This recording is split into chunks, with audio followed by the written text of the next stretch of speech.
안녕하세요. 오늘은 기도와 헌신의 40일 28번째 시간입니다. 오늘의 제목은 그리스도께서 승리를 주심입니다. 오늘의 주제는 성령의 침례를 통하여 예수께서 우리 안에 거하시면 우리는 모든 죄의 유혹을 극복하고 승리할 수 있다는 것입니다. 그리스도인이라면 누구나 예수님께서 좋아하시는 것을 우리도 좋아하고 예수님께서 싫어하시는 것을 우리도 싫어하는 삶을 살기를 바랄 것입니다. 예수님처럼 순결한 생각을 하고 예수님처럼 용서하는 마음을 가지고 예수님처럼 사랑하며 살고 싶을 것입니다. 우리는 이런 삶을 오랫동안 갈망하며 살아왔습니다. 그런데 성경은 우리에게 분명하고도 단호하게 이야기합니다. 우리도 예수님처럼 생각하고 예수님처럼 사랑하고 예수님처럼 살아갈 수 있다라고 말입니다. 우리는 지금까지 기도와 헌신의 40일을 공부하면서 발견한 것은 성령을 통하여 예수님께서 우리 안에 거하시면 우리 안에 계신 예수님께서 우리를 대신하여 직접 우리의 모든 죄와의 투쟁에서 승리하게 하신다는 약속이었습니다. 이 일을 이루기 위해서 예수님께서는 십자가의 대가를 지불하셨고 우리를 죄의 종, 사탄의 종에서 하나님의 종으로 옮겼다라고 이야기합니다. 로마서 6장 6절에 우리가 알거니와 우리 옛사람이 예수와 함께 십자가에 못 박힌 것은 죄의 몸이 멸하여 다시는 우리가 죄에게 종노릇 하지 아니하려 함이니 로마서 6장 11절에서는 죄에 대해서는 즉 사탄에게는 우리는 죽은 자이고 하나님에게서는 산 자라고 이야기합니다. 이와 같이 너희도 너희 자신을 죄에 대하여 죽은 자요 그리스도 예수 안에서 하나님에 대하여는 산 자로 여길지어다. 얼마나 감동적인 말씀입니까? 사탄에게는 죽은 자이고 하나님에게 산 자라는 이 기별이 너무나 확실한 기별입니다. 우리는 성경을 믿는 사람은 이 기별 또한 믿습니다. 성경의 기별은 너무나 확실합니다. 그런데 문제는 우리가 이렇게 확실한 성경 말씀을 우리의 삶에 실현되게 하여야 하는 것이고 이 경험이 간헐적인 경험이 아니라 지속적인 승리의 경험을 살아야 한다는 것입니다. 우리는 사실 이 비결을 두고 얼마나 많은 설교를 했고 얼마나 많은 설교를 들었고 얼마나 많은 성경절을 묵상했는지 모릅니다. 시편 16편 8절에 내가 여호와를 항상 내 앞에 모심이여 그가 내 우편에 계심으로 내가 요동치 아니하리로다. 이사야 26장 3절과 4절에 주께서 심지가 견고한 자를 평강의 평강으로 지키시리니 이는 그가 주를 의뢰함이니이다. 너희는 여호와를 영원히 의뢰하라.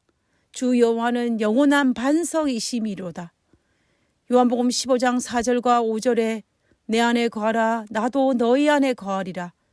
가지가 포도나무에 붙어 있지 아니하며 절로 과실을 맺을 수 없음 같이 너희도 내 안에 있지 아니하면 그러하리라. 나는 포도나무요 너희는 가지니 저가 내 안에 내가 저 안에 있으면 이 사람은 과실을 많이 맺나니 나를 떠나서는 너희가 아무것도 할 수 없음이라. 우리가 얼마나 사랑하는 말씀입니까?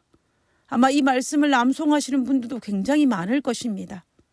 성경 말씀은 너무나 확고합니다. 여호와 하나님을 내 앞에 모시고 살아가며 매사에 주님께 의뢰하면서 살아간다면 우리가 예수님 안에 붙어 있다면 승리할 수 있다라는 것입니다. 성령의 수많은 믿음의 누독들의 간증이나 성경 저자 아니 심지어 우리 주변에서 하나님의 사랑을 간증하는 수많은 사람들의 간증을 들어보아도 한결같은 결론입니다. 그것은 모든 것을 하나님께 의뢰하고 하나님을 내 앞에 모시고 살아갈 때에 승리할 수 있다라는 것입니다.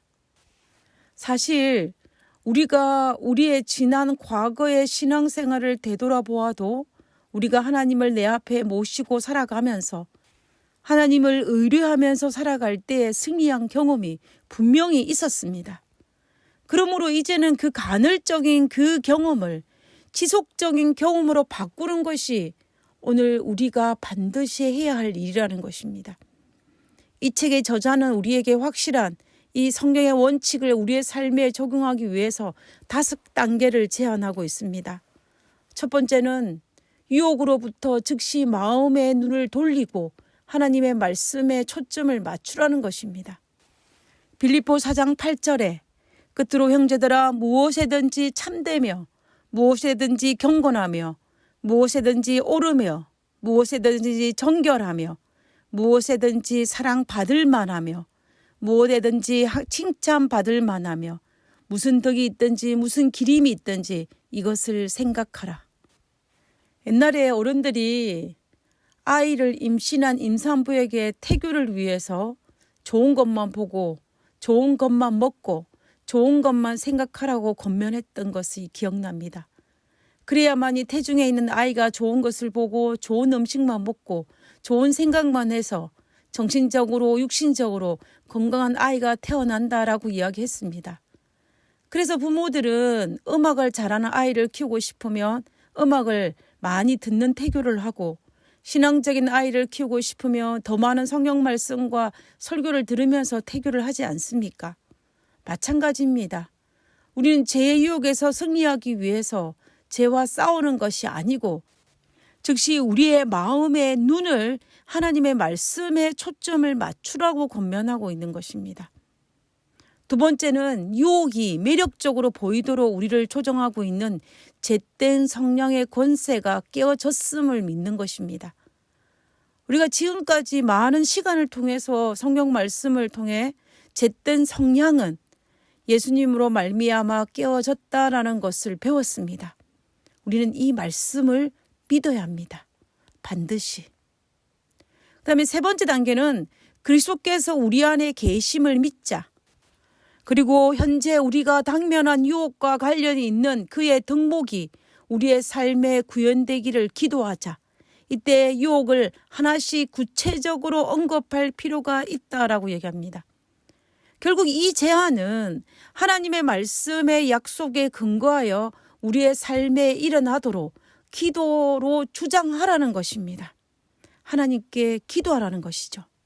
네 번째 단계는 그리스도의 덕목이 반드시 우리에게 구현되라는 것을 믿고 그 믿음 안에서 안식, 편안을 누리자는 것입니다. 여기에서 아주 중요한 원칙을 하나 이야기합니다. 절대로 우리가 직접 죄의 유혹에 맞서 싸워 이기려고 덤비지 말라는 것입니다. 유혹에 초점을 맞추지 말고 오히려 예수님께 초점을 맞추라는 것입니다. 우리는 이 원칙을 절대로 잊어서는 안 됩니다. 사탄은 우리가 상대할 상대가 아닙니다. 그러므로 섣불리 덤비지 말고 오히려 하나님을 바라보아야 합니다. 상대를 보고 덤벼야지 함부로 덤볐다가는 봉변을 당할 수밖에 없습니다. 그래서 우리는 믿음의 주요 온전케 하신 예수를 바라보자라고 바울은 권면하는 것입니다. 다섯 번째 단계는 유혹으로부터 우리를 지켜주신 하나님께 감사를 돌리자라는 것입니다. 하나님께 감사 기도를 미리 드리기도 하고 승리한 이후에도 드려야 할 것입니다. 우리가 실패하더라도 지속적으로 하나님께 내어 맡기는 경험을 통해 하나님은 내 안에 승리하는 경험을 우리의 삶에 맛보게 하실 것입니다. 하늘에 계신 저희들의 아버지 감사합니다.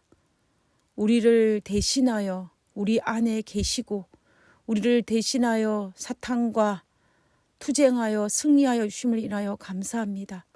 그로 말미암아 우리가 누릴 수 있는 그 영적 축복을 누리게 하심으로 인하여 감사를 드립니다. 하나님, 오늘 하루도 내 앞에 그리스도를 모시고 하나님께 의뢰하며 하나님과 동행함으로 말미암아 하나님께서 사탄의 그 수많은 유혹들을 어떻게 승리하는지 저희들이 바라보고 맛볼 수 있는 그런 하루가 될 수 있도록 도와주시옵소서. 오늘 하루의 삶이 아버지께 영광이 되게 하여 주옵기를 예수님 이름으로 기도드립니다. 아멘.